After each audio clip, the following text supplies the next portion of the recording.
Good afternoon, everyone.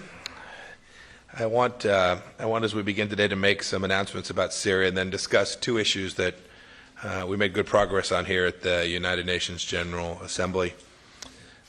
For more than 8 years, the regime of Bashar al-Assad has waged a war against the Syrian people, resulting in the deaths of more than 500,000 people and displacement of 11 million more. The numbers placed equals fully one-half of Syria's pre-war population. The Assad regime is responsible for innumerable atrocities, some of which rise to the level of war crimes and crimes against humanity.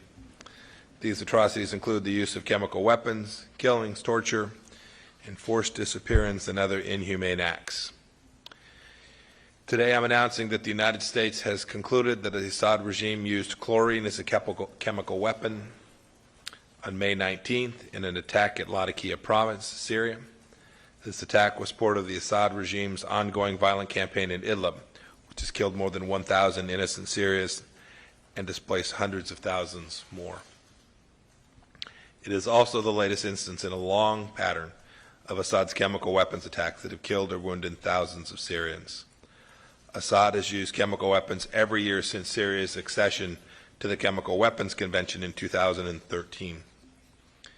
The United States will not allow these attacks to go unchallenged, nor will we tolerate those who choose to conceal these atrocities.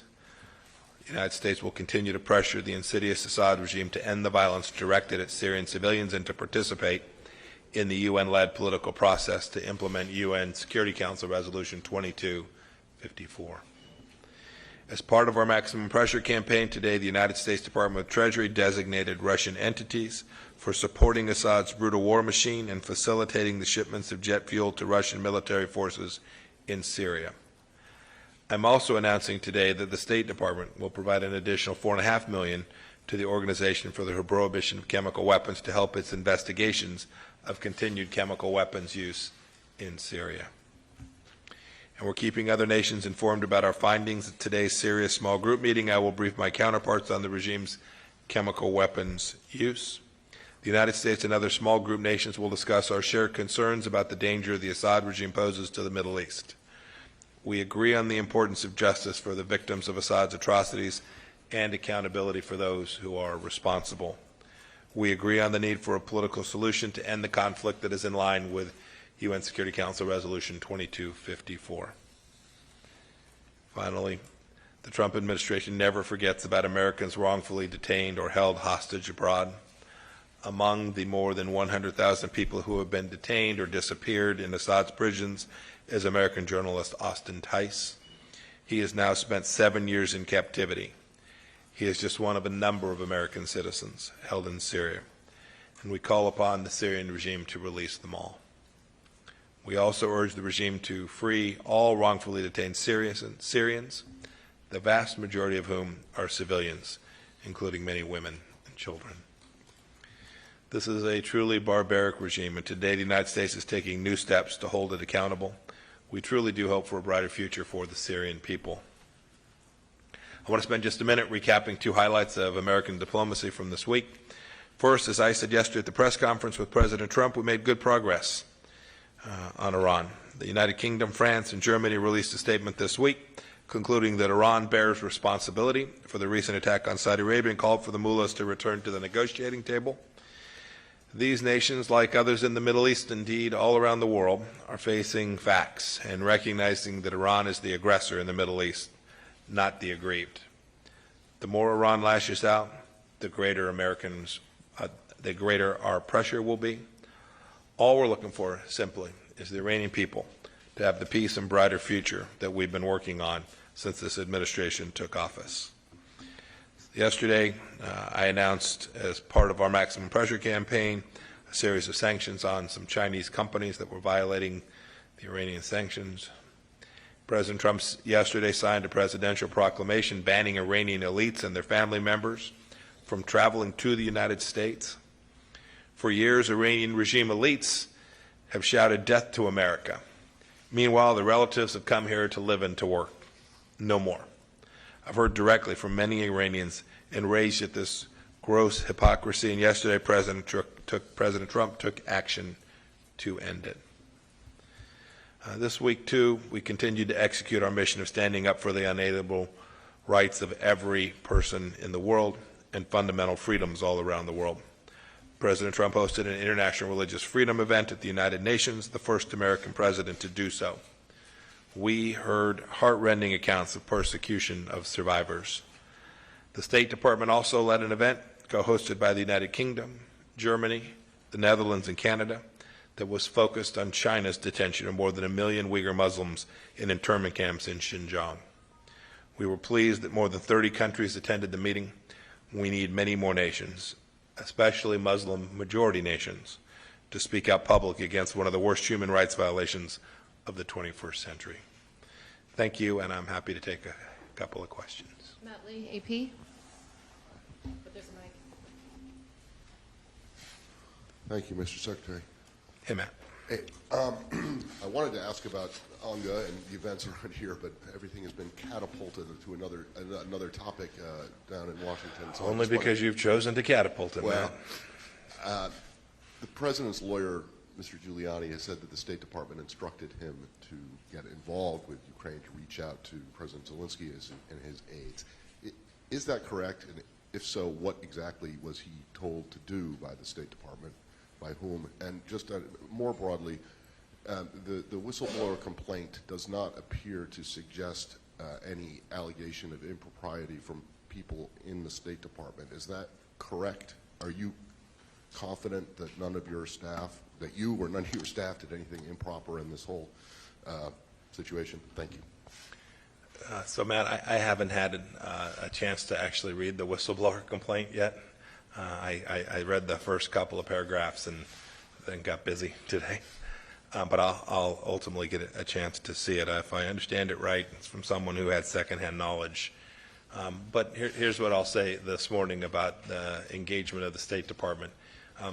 To the best of my knowledge, and from what I've seen so far, each of the actions that were undertaken by State Department officials was entirely appropriate and consistent with the objective that we've had certainly since this new government has come into office. We have tried to use this opportunity to create a better relationship between the United States and Ukraine, to build on the opportunities to tighten our relationship to help end corruption in Ukraine. This is what President Zelensky ran on. We're hopeful that we can help him execute and achieve that. It'd be a good thing for the Ukraine, it'd be a good thing for Europe. It would push back against Russia in important ways as well if we could achieve that objective. And the State Department has been working tirelessly to try and achieve that objective. And a long way to go, a lot of work yet to do, but everything I've seen that our team has tried to do has been aimed squarely at that foreign policy goal. Sean Tandon, AFP. Yes, sir. Thank you, Mr. Secretary. I was wondering if you could elaborate a little bit more on the announcement you just made on Syria. You mentioned the chemical weapons use. How does the U.S. know about this? In the past, of course, the President has retaliated over the use of chemical weapons. What actions do you intend to do in regard to this? So I don't want to get out in front of the responses that we will take. The work that's been done has taken us a little bit of time to collect the data sufficient that we had the confidence to make the statement that we just made. We're always careful to make sure we get the data right before we announce conclusions about that. We're now very confident that the intelligence community and all the data that we've seen support the conclusion that we just reached there. As for our policy responses, you've begun to see them take shape. I talked about them a little bit here. This is different in some sense in that it was chlorine, so it's a bit of a different situation.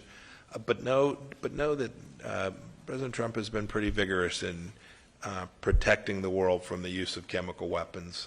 Previous administrations haven't been prepared to do that, and the Syrian regime should know, and the world should appreciate the fact that we're going to do everything we can reasonably do to prevent this kind of thing from happening again, which starts with identifying both what took place and who should properly be held accountable for that.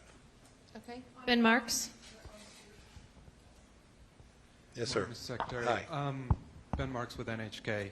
On North Korea, the North Koreans said that they had intentions to meet with the U.S. sometime this month, yet the foreign minister did not come to UNGA this year.